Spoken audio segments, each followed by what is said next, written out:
Assalamualaikum warahmatullahi wabarakatuh. Pada kesempatan kali ini saya, Relin Heningkaratri akan menjelaskan mengenai, mata kuliah Manajemen Keuangan Internasional, di mana saya akan menjelaskan tentang pengaruh pemerintah atas nilai tukar. Ya, langsung saja. Di sini kebijakan-kebijakan pemerintah mempengaruhi nilai tukar yang kemudian mempengaruhi pasar keuangan dan perekonomian negara tentunya.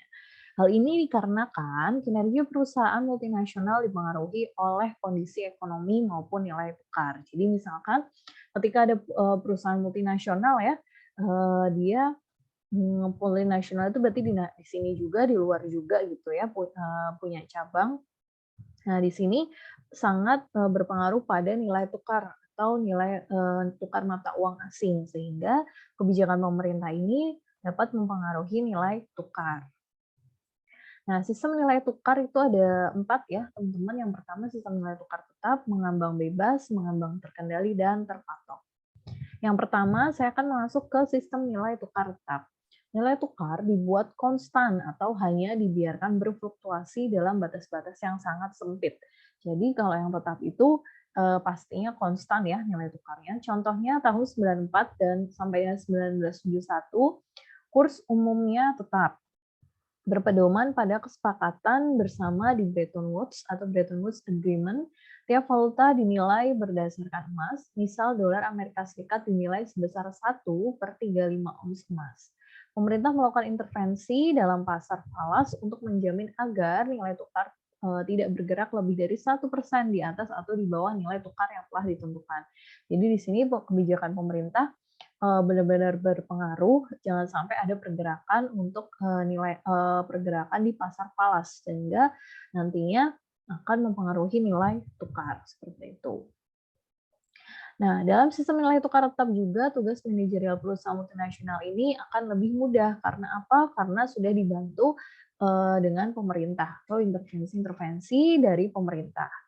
Devaluasi akan dapat meningkatkan ekspor suatu negara dan produktivitas serta lapangan kerja, karena devaluasi akan mendorong konsumen dan perusahaan luar negeri untuk membeli lebih banyak barang yang didominasi dalam valuta yang didevaluasi. Revaluasi atau peningkatan nilai suatu valuta dapat meningkatkan persaingan yang diterima perusahaan-perusahaan lokal dan perusahaan-perusahaan asing, karena falas sekarang dapat dibeli dengan harga lebih murah. Ini yang disebut dengan revaluasi, adanya peningkatan persaingan yang diterima di perusahaan lokal maupun asing. Kalau devaluasi berarti meningkatkan ekspor suatu negara, biar produktif gitu ya lapangan kerjanya. Nah, tadi sudah yang tetap, sekarang kita lanjut ke sistem nilai tukar mengambang bebas, di mana nilai tukar akan ditentukan oleh kekuatan pasar tanpa intervensi pemerintah. Jadi di sini ditentukan oleh kekuatan pasar. Kalau yang tadi tetap, benar-benar pemerintah langsung terjun. Perusahaan multinasional perlu mencurahkan sumber daya yang substansial untuk mengukur dan mengelola resiko valuta asing. Jadi di sini benar-benar perusahaan multinasionalnya itu mengerahkan sumber dayanya mereka. Jadi intervensi pemerintahnya itu tidak terlalu berpengaruh 100%, karena yang tahu perkembangan itu hanya perusahaan multinasional itu sendiri. Nah, lalu keunggulan dari sistem nilai tukar mengambang bebas ini apa? Pertama, dari sudut pandang makro, berkenan dengan stabilitas global, sistem mengambang bebas lebih menguntungkan daripada sistem nilai tukar tetap. Karena di sini jelas perusahaan multinasional berperan gitu ya. Bank sentral tidak diwajibkan untuk mempertahankan nilai tukar dalam batas-batas tertentu. Jadi di sini bank sentral tidak memiliki kuasa 100% untuk mempertahankan nilai tukar. Kelemahannya di sini dapat merugikan salah satu nilai tukar negara lain atau inflasi pada negara lain. Dapat meningkatkan pengangguran pada SDM di salah satu negara juga. Contohnya negara Inggris dan Amerika Serikat nih. Inggris yang terisolasi dari masalah Amerika Serikat, akibat sistem nilai tukar ini dapat menyebabkan inflasi pada Amerika Serikat dan peningkatan pengangguran di Amerika Serikat. Karena adanya negara Inggris ya, sistem nilai tukarnya menyebabkan inflasi pada Amerika Serikat.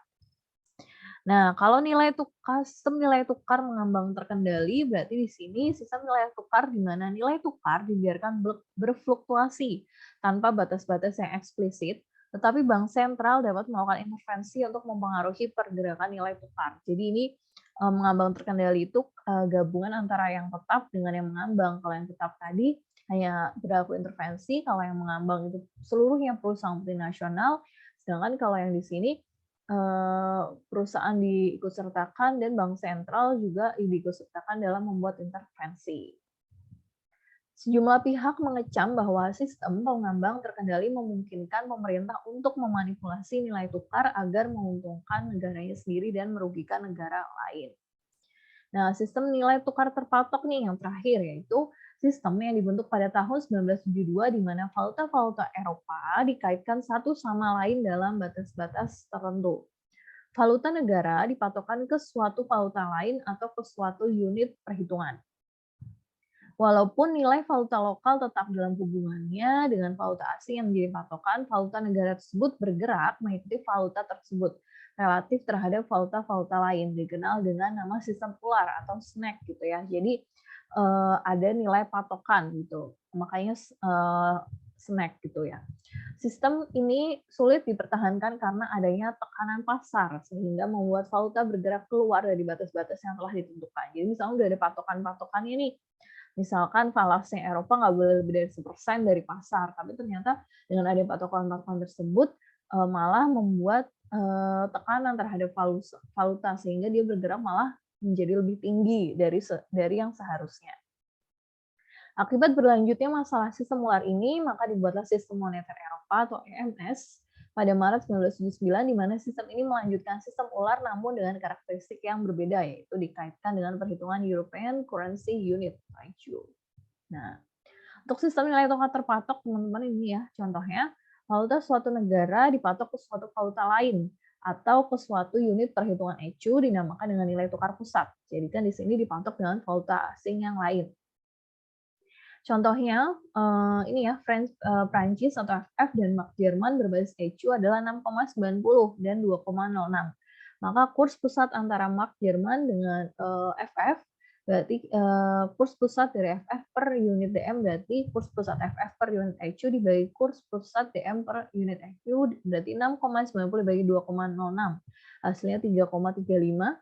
Dan kurs pusat mark dalam unit French dapat ditentukan dengan membalik rasio di atas, yaitu menjadi 0,298. Nah, krisis mekanisme nilai tukar nih, teman-teman. Nilai tukar juga mempunyai krisis dalam mekanismenya. Mekanismenya di sini kita sebut dengan exchange rate mechanism atau IRM, mengalami masalah saat musim gugur contohnya. Munculnya krisis ini merupakan dampak fenomena krisis yang terjadi di Eropa akibat penerapan European Exchange Rate Mechanism atau IRM tahun 92. Ketika itu antar negara-negara Eropa dalam kerangka Uni Eropa berlaku fixed exchange rate system. Masing-masing bank sentral mempertahankan nilai tukarnya dalam besaran tersebut dengan cara jual beli valuta asing. Jika tidak berhasil, nilai tukar harus diubah. Mata uang masing-masing anggota kemudian ditambatkan terhadap mata uang Jerman yang dianggap mempunyai inflasi yang lebih rendah atau bisa dikatakan stabil, teman-teman. Namun keadaan berubah tahun 92 di mana terjadi kekacauan IRM. Akibat penyatuan ke Jerman, pertumbuhan ekonomi di Jerman meningkat sangat tinggi. Di sisi lain, negara-negara Eropa lainnya justru mengalami perekonomian yang lesu. Perbedaan kondisi ekonomi inilah yang kemudian memicu timbulnya masalah nilai tukar. Jadi intinya dengan adanya masalah nilai tukar ini terjadi tahun 92 karena adanya exchange rate mechanism IRM, di mana semua bank sentral mempertahankan nilai tukarnya sehingga pada tinggi semua menyebabkan inflasi, namun akhirnya dikembalikan kepada yang ditambatkan kepada mata uang Jerman karena mata uang Jerman itu dianggap rendah dan stabil. Malah tapi penyatuan itu malah meningkatkan si Jerman sehingga semua negara Eropa itu malah membuat menjadi perekonomiannya lesu gitu. Ini karena akibat adanya exchange rate mechanism pada saat musim gugur. Nah, intervensi pemerintah di sini, tiap negara memiliki suatu badan pemerintah untuk melakukan intervensi dalam valuta asing, sehingga valuta asing dapat terkendali. Jadi kalau di negara Amerika Serikat ada Federal Reserve System atau Fed, sedangkan kalau di negara Indonesia itu bank sentral itu Bank Indonesia. Jadi benar-benar falas itu diatur pada bank sentral, tidak sembarangan teman-teman mau nuker duit dari Indonesia terhadap dolar gitu kan. Jadi sudah ada range-nya berapa gitu kan.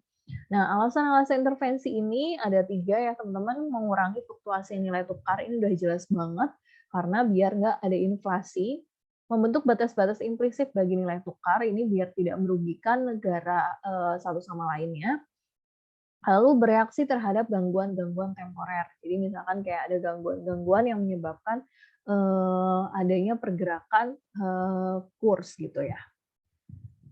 Nah, jadi sini intervensi, ada intervensi langsung dan non langsung. Kalau yang langsung berarti ini metode ini dipakai oleh Amerika Serikat ya, teman-teman, Fed untuk membuat dolar mengalami depresiasi, yaitu dengan menukar cadangan dolar yang dimilikinya dengan valuta-valuta lain dalam pasar falas.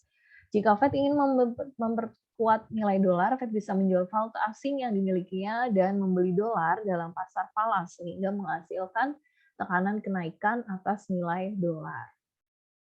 Ini jadi langsung oleh si Fed-nya Amerika. Tapi kalau yang non langsung, di sini Fed dapat mempengaruhi nilai dolar secara tidak langsung dengan mempengaruhi faktor-faktor yang menentukan nilai dolar itu sendiri. Misalnya Fed menurunkan suku bunga dan menaikkan uang beredar di Amerika Serikat. Suku bunga yang rendah akan mengurangi investor untuk berinvestasi sehingga memberikan tekanan penurunan atas nilai tukar dolar Amerika Serikat. Begitu juga sebaliknya. Jadi kalau yang langsung dia si Bank Sentral Amerika Serikat itu langsung terjun ke pasar falas. Tapi kalau yang non langsung dia contohnya bisa menurunkan suku bunga dulu. Gitu.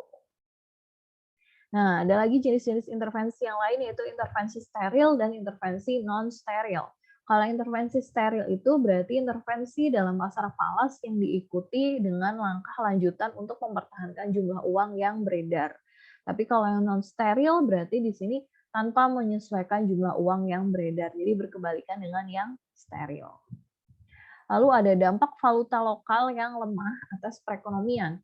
Valuta lokal yang lemah dapat merangsang pemerintah luar negeri atas produk-produk domestik. Jadi contohnya, dolar yang lemah di sini dapat meningkatkan ekspor, dapat meningkatkan ekspor dan menciptakan lapangan pekerjaan secara signifikan. Namun bisa juga dolar ini dapat melemah sehingga dapat mengurangi impor si Amerika Serikat itu sendiri. Jadi kalau yang dampaknya itu bisa menyebabkan meningkatkan ekspor atau bisa mengurangi si ekspor. Lalu kalau dampak valuta lokal yang kuat atas perekonomian berarti di sini mendorong para konsumen dan produser domestik untuk membeli produk-produk dari luar negeri. Jadi dia membeli belanja dari ekspor gitu ya. Dia nggak domestik. Nah, ini akan memperkuat si valuta lokal. Situasi ini dapat mempertajam persaingan dengan pesaing-pesaing asing dan memaksa produsen-produsen domestik untuk tidak menaikkan harga atau ceteris paribus. Oke. Thank you teman-teman atas perhatiannya. Jadi intinya di sini saya menjelaskan tentang pengaruh pengaruh pemerintah dalam nilai tukar, di mana tadi ada 4 ya sistemnya. Ada yang tetap, mengambang, mengambang terkendali dengan terpatok. Lalu saya juga menjelaskan tentang intervensi-intervensi pemerintah, di mana intervensinya itu ada langsung, non langsung, steril, non steril. Terus juga saya menjelaskan tentang dampak dari valuta lokal yang lemah atas perekonomian maupun dampak valuta lokal yang kuat atas perekonomian. Sekian penjelasan dari saya. Apabila ada salah kata, saya mohon maaf. Dan nanti kita bisa diskusi di WhatsApp group. Semoga teman-teman di sini sehat selalu. Wassalamualaikum warahmatullahi wabarakatuh.